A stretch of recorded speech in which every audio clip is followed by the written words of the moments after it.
I'm Maddie, and it's almost bedtime. What do you do before you go to bed? We put on our pyjamas.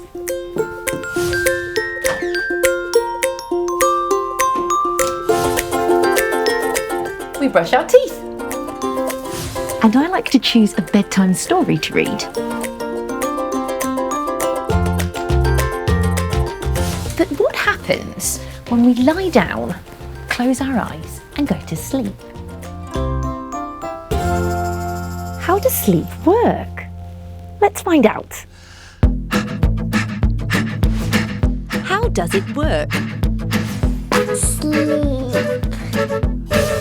During the day, we use lots of energy playing and learning new things. And at night, it's really important that we sleep so our bodies rest and we have energy to use the next day. Every day has 24 hours in it. And 24 hours is the time it takes on the clock from when we wake up in the morning to when we have lunch, eat our dinner, go to bed, and wake up again the next day. All animals need different amounts of sleep and at different times of the day. Elephants only sleep for about 4 hours a day. A cat sleeps around 12 hours a day. And a brown bat can spend around 20 hours a day asleep. A grown-up needs to sleep around 8 hours a day, but children need a little bit more, between 8 and 14 hours a day. You might think that our bodies don't do much when we're sleeping, but they don't just stop working. They're still really busy doing important jobs. But to find out what happens when we're asleep, I think we need a closer look. When we fall asleep, our body is still working, but a lot slower. During the first part of sleeping, our heartbeat slows down, our breathing slows down, our body temperature is a little bit lower, our brain slows down too. It's processing what we've learned during the day. Then it stores this information away for when we need it again. Our eyes are still, our muscles relax, and our body repairs itself. This part of sleeping is called non-REM sleep. We spend most of our time asleep like this, resting.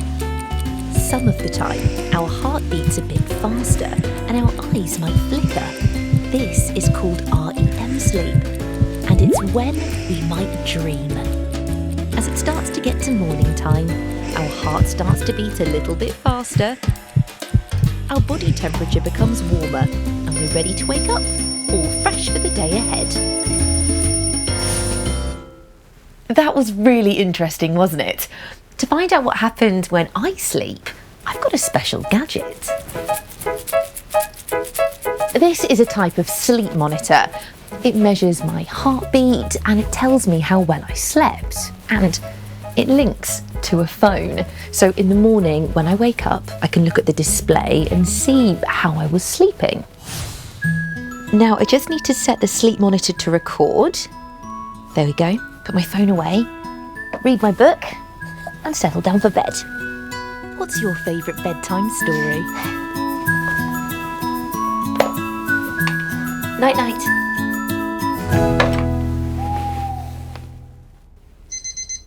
What's that noise? Oh, it's my alarm clock. Time to get up. Ooh. Good morning. That was a lovely sleep.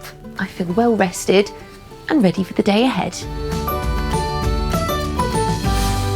Let's take a look at the sleep monitor and see what it recorded. Oh, can you see this picture? That's a graph, and this wobbly line looks a little bit like hills, doesn't it? And it's showing me how well I slept. The top of the hill is where I was in non-REM sleep. That's when my muscles are really relaxed and my eyes were still. We say that it's deep sleep. This is the time when our bodies repair themselves. But the bottom of those hills, that's when I was in REM sleep, when my eyes might have been flickering and I was possibly dreaming. But I don't remember any dreams. Sometimes we do remember our dreams. Dreams are a little bit like films that our brains play at night, but they're not real. Can you see that I go from deep to light sleep throughout the night? And look, my heart rate dropped and became slower until I woke up again. And here, at the end, when I'm sleeping very lightly, is when I woke up. Right, now it's time for breakfast. I loved finding out what happens when we sleep. What was your favourite part? Do you remember how many hours a grown-up should sleep each night? That's right, 8 hours. Did you hear the sound of the alarm clock in the morning? And did you see when I went from deep to light sleep on my special monitor?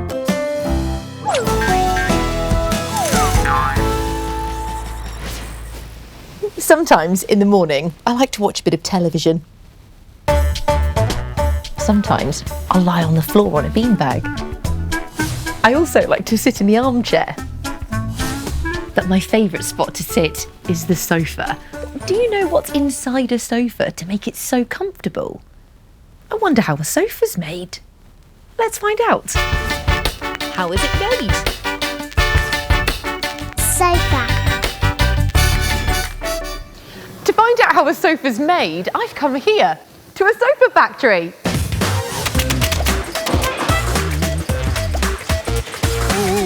There are lots of different types of sofa, aren't there? You can get grey ones, super squashy ones, and even sofas with zigzags.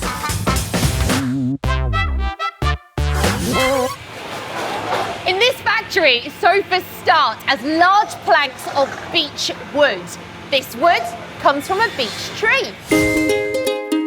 To turn wood into a sofa, first we need to make a frame. This is a frame. It's a bit like the sofa's skeleton, and all the pieces of wood are the bones. It will give the sofa its shape. Can you see the different parts? We have the bit that you sit on. This large rectangle is the back, and then at the sides we've got the curvy arms. But how do they make the frame?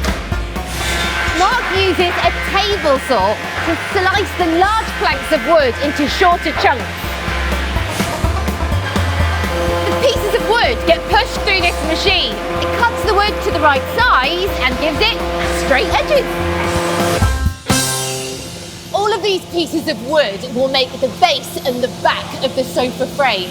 But what about the curvy sides that will make the sofa arms? Steve is using a stencil to draw exactly the right shape onto a piece of wood. Can you see what curvy parts he's making? Here we go. These bits of wood are called stumps, and these will help to make the arms of the sofa. Now all of the frame parts need to be joined together, and each place where two bits of wood are joined together is called a joint. It's Bob's job to put the sofa frame together, and he does that by fixing the joint with a very strong glue and screws.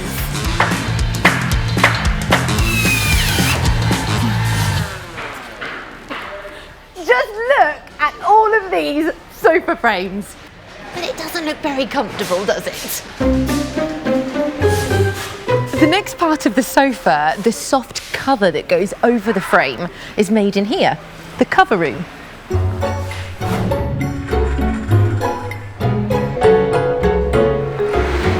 This is called a pattern, and there are lots of different pattern shapes. Steve is drawing around each one with a funny yellow waxed crayon, and this gives him a line so he knows where to cut. I love the sound of the little whizzy cutting saw. Now we just need to see them get sewn together. And that's done here, in the sewing room. Kath is a machinist, And right now, she's sewing the pieces together that will make the arm for our sofa cover.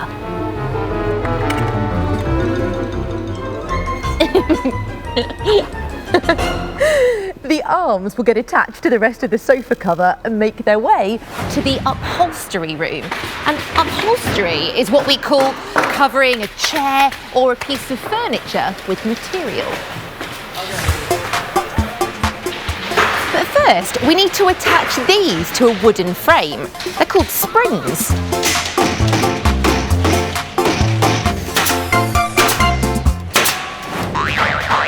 Boing, boing.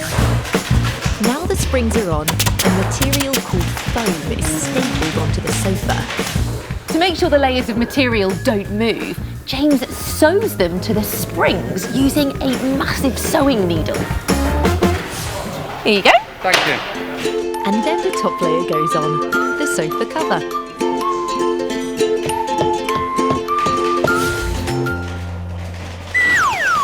This looks fantastic.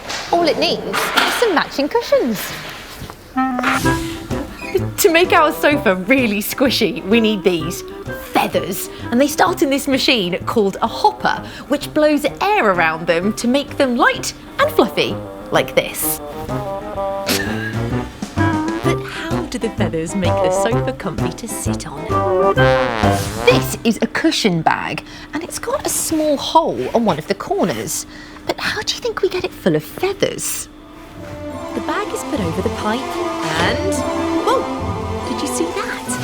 The bag inflated like a balloon and the feathers have been blown inside. Let's see what it looks like from inside with my special camera. Ready? Go! How amazing is that?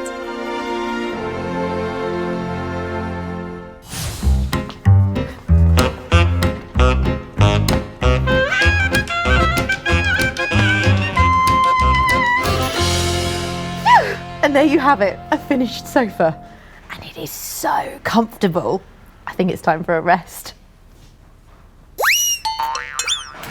I loved finding out how sofas are made. What was your favourite bit? Do you remember the material the frame is made out of? That's right, it's wood. Did you hear the sound of the little whizzy saw that cut the fabric? And did you see how quickly the feathers were blown into the bag on my special camera?